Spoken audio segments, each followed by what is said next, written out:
ஓம் சாய்ராம். ஷீரடி தெய்வம். அத்தியாயம் 38. உணவே பிரம்மம். சாயி ஓர் புனிதமான சத்குரு. இந்த அத்தியாயத்தில் ஹண்டி என்னும் சமையல் பாத்திரம் பற்றிய செய்திகளை காண்போம்.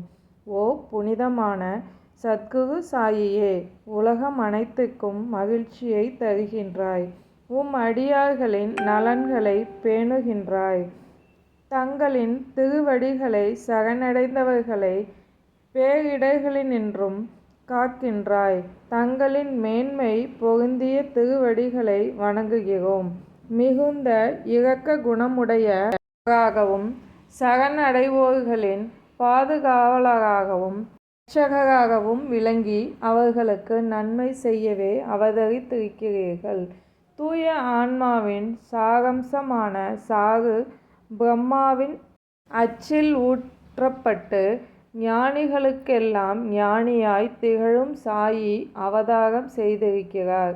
இந்த சாயி ஓர் ஆத்மராமன் ஆவார். அவர் தெய்வீக பேரின்பத்தின் வாழ்க்கையின் அனைத்து குறிக்கோளையும் தான் எய்தியதோடல்லாமல் தமது அடியவர்களையும் உலகப்பற்று அற்றவர்களாகவும் சுதந்திரமானவர்களாகவும் ஆக்க அவதரித்த ஓர் கருணை மகான் அவர். கலியுகத்திற்கு உரிய அன்னதானம். நமது இந்து மத சாஸ்திரத்தில் ஒவ்வொரு யுகங்களுக்கும் ஒவ்வொரு சாதனைகளை விதிக்கப்பட்டிருக்கின்றன. கிருதாயுகத்திற்கு தவமும், திரேதாயுகத்திற்கு ஞானமும், துவாபர யுகத்திற்கு யக்ஞமும், கலியுகத்திற்கு தானமும் பரிந்துரைக்கப்பட்டிருக்கின்றன. தானங்கள் அனைத்துக்கும் அன்னதானமே சிறந்தது. மதிய வேளையில் நமக்கு உணவில்லை எனில் நாம் மிகவும் வேதனை அடைகிறோம். அது போன்ற சூழ்நிலையில் எல்லா ஜீவன்களுமே இந்நிலையினை அனுபவிக்கின்றன. இதை உணர்ந்து எளியவருக்கும் பசியோடு இருப்பவருக்கும் உணவளிப்பவரே மிகச்சிறந்த கொடையாளி அல்லது தர்மவான். உணவே பிரம்மம். உணவிலிருந்தே எல்லா உயிர்களும் பிறக்கின்றன. பிறந்த உயிர்களும் உணவாலே தான் வாழ்கின்றன. அழிந்த பின் உணவினுள்ளேதான் உட்செல்கின்றன. இவ்வாறு தைத்திரிய உபனிஷதம் கூறுகிறது. உணவளிக்க வேண்டியவர்கள். விருந்தாளி ஒருவர் நம் வீட்டிற்கு வர நேர்ந்தால் நாம் உணவளிக்க வேண்டியது நம் கடமை. நம்மிடம் உள்ள செல்வத்தையோ உடைமைகளையோ உடை முதலியவற்றை வழங்குவதற்கு விவேகம் தேவைப்படுகிறது. ஆனால் உணவு விஷயத்தில் எத்தகைய யோசனைகளுக்கும் இடமில்லை. மத்தியான நேரத்தில் யார் நம் வாசலிடை வந்தாலும் உணவு அளிக்கப்பட வேண்டும். அதில் முடவர்கள், கால் ஊனமுள்ளவர்கள், குருடர்கள், நோயாளிகள், ஆண்டிகள் முதலியோருக்கு முதலில் உணவிட வேண்டும். அதன் பின்னர் உடல் நலமுடன் இருப்பவர்களுக்கும் உறவினர்களுக்கும் உணவிட வேண்டும். முதலில் குறிப்பிட்டோர்களுக்கு உணவளிப்பதே சிறந்த புண்ணியமாகும். அன்னதானம் இல்லாத மற்ற தானங்கள் எல்லாம் நிலவற்ற நட்சத்திரங்கள் போன்றது, முடிமணியற்ற கிரீடம் போன்றது, தாமரை அற்ற குளத்தை போன்றும், குங்குமம் அற்ற சுமங்கலியை போன்றும், பக்தியற்ற பஜனையை போன்றும், இனிய சாரீரம் அற்ற பாடலை போன்றும், உப்பற்ற தயிரை போன்றும் இருக்கிறது.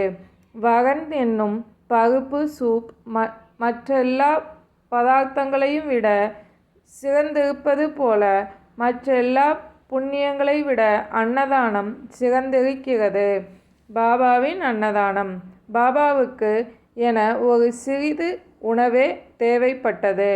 அவருக்கு தேவையானதை சில வீடுகளில் பிச்சை எடுத்து பெறப்பட்டது.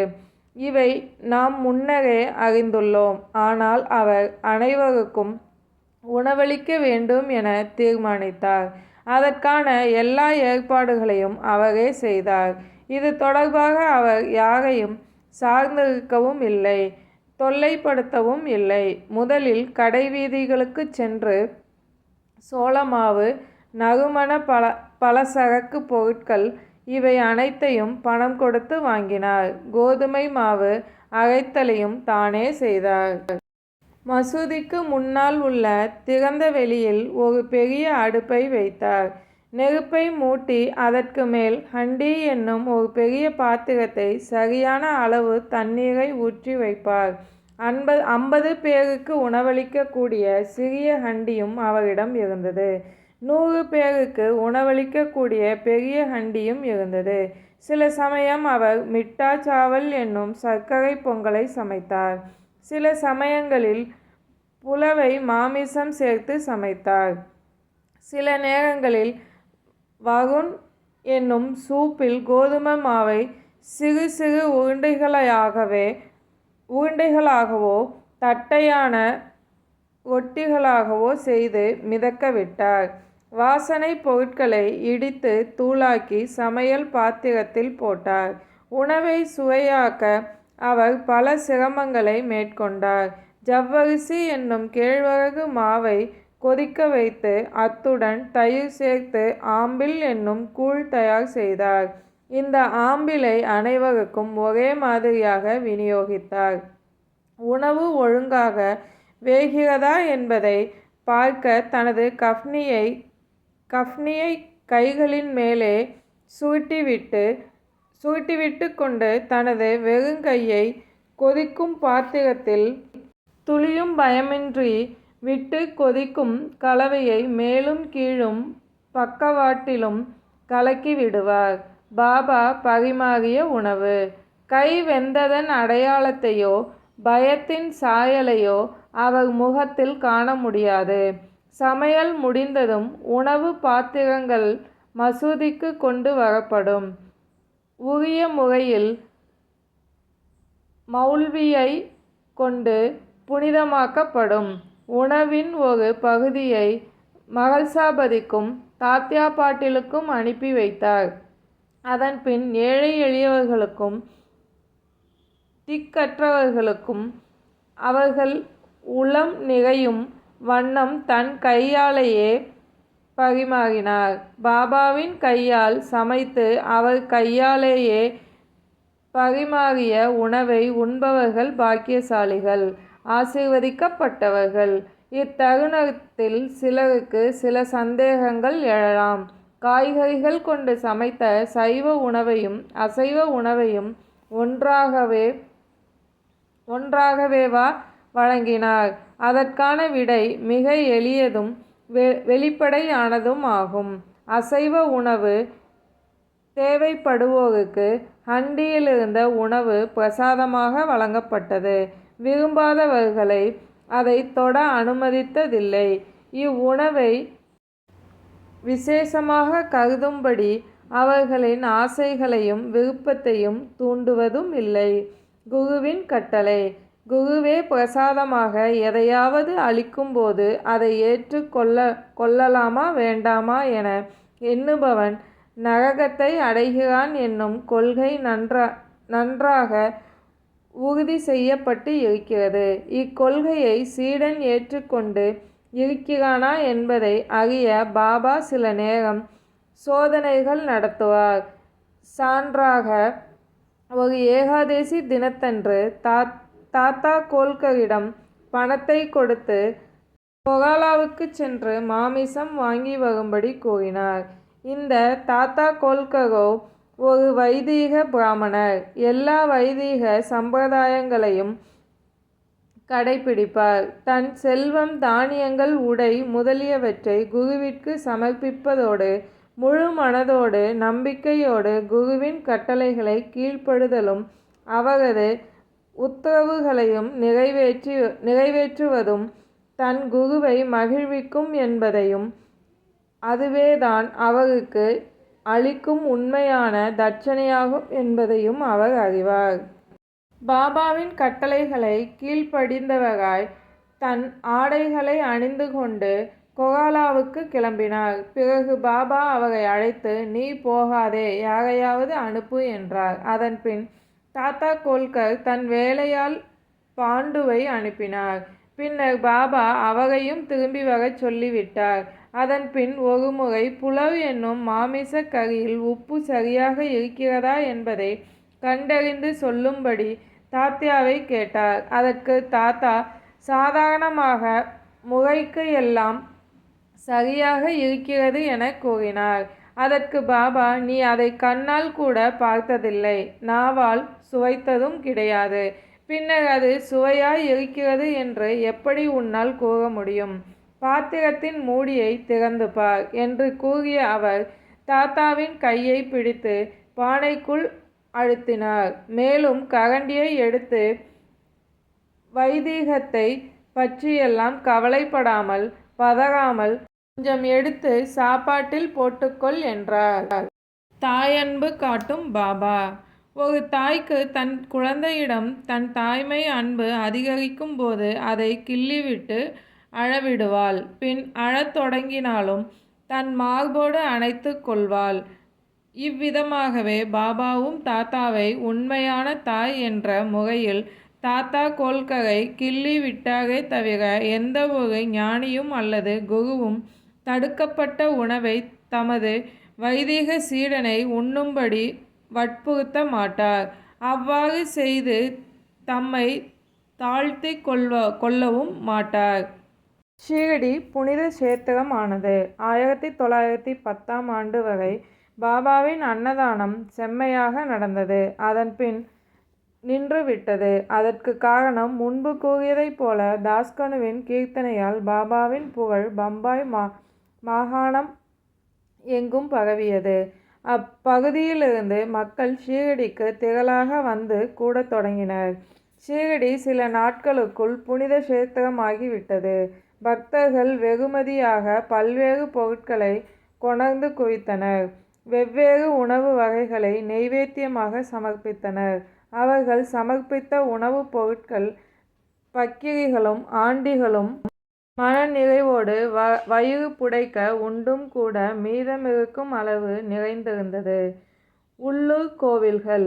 உள்ளூரில் உள்ள கோவில்களின் மீதும் தெய்வங்களின் மீதும் பாபாவின் மரியாதை மற்றும் ஆர்வத்தை காண்போம். முதலில் நானா சாஹிப் சந்தோர்கரின் கதையை காண்போம்.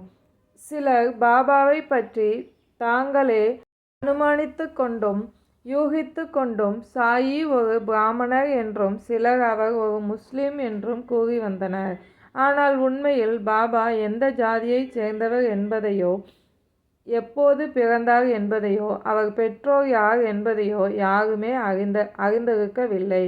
அத்தியாயம் 7இல் பாபாவின் கூற்றின்படி பரமாத்மாவிடம் தன்னை முழுவதுமாக சரணடைய செய்ததன் அனுகிரகத்தையும் புலன் உணர்வையும் ஒழித்து பிரம்மத்துடன் ஒன்றி விடுபவனுக்கு ஜாதி மதம் தேசம் எனும் கேள்விக்கே இடமில்லை.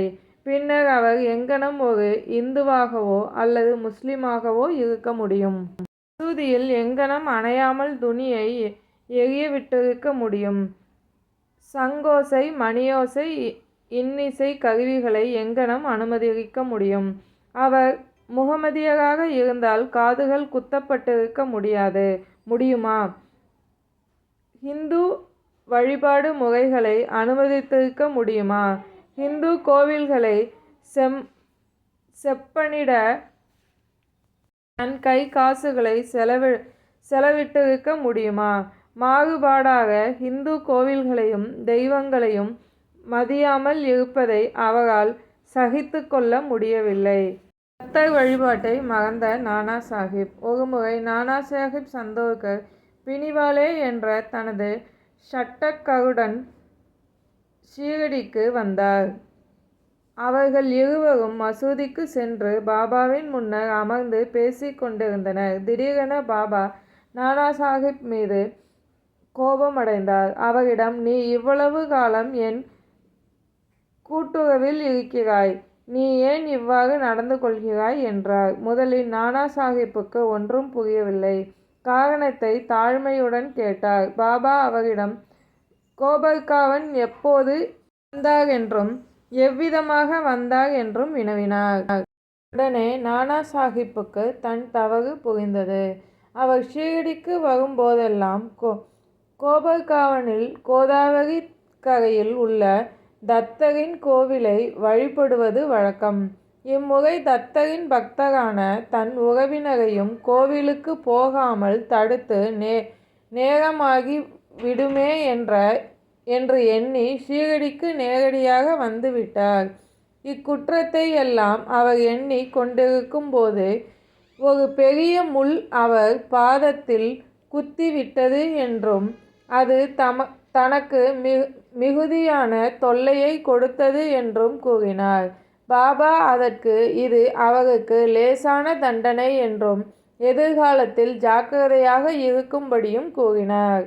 புனிதமாக்கப்பட்ட உணவு.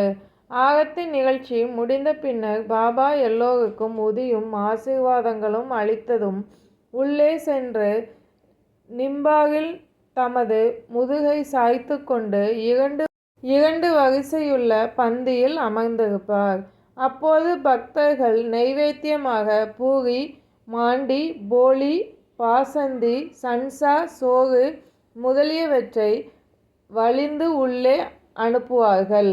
பாபாவால் புனிதமாக்கப்பட்ட பின் வழங்கப்படும் பிரசாதங்களுக்காக பக்தர்கள் வெளியே காத்து கொண்டு இருப்பார்கள்.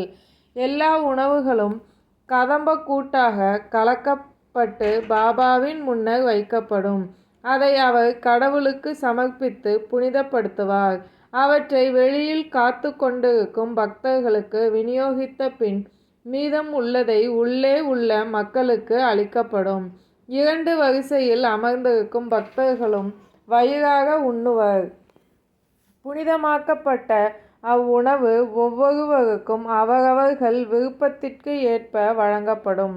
அப்பணியினை பாபாவின் விருப்பப்படி ஷாமாவும் நிமோன்கரும் கவனித்து கொண்டனர். அவர்கள் இருவரும் அதை கவனத்துடன் செய்வர். இவ்வாறு அளிக்கப்பட்ட ஒவ்வொரு கவளமும் அடியவர்களுக்கு ஆரோக்கியத்தையும் திருப்தியையும் தந்தது. எத்தகைய இனிமையான விருப்பமான புனிதமாக்கப்பட்ட உணவு அது! அது தெய்வீகமானதும் கூட.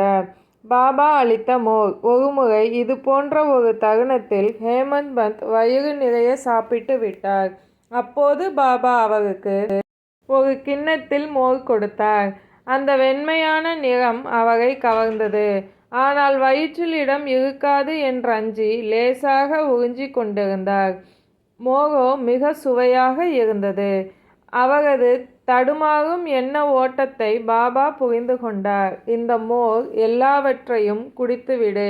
உனக்கு இனி இது போன்ற வாய்ப்பு கிடைக்காது என்றார். அப்போது ஹேமந்த் பந்தும் மோரை முழுவதும் பருகினார்.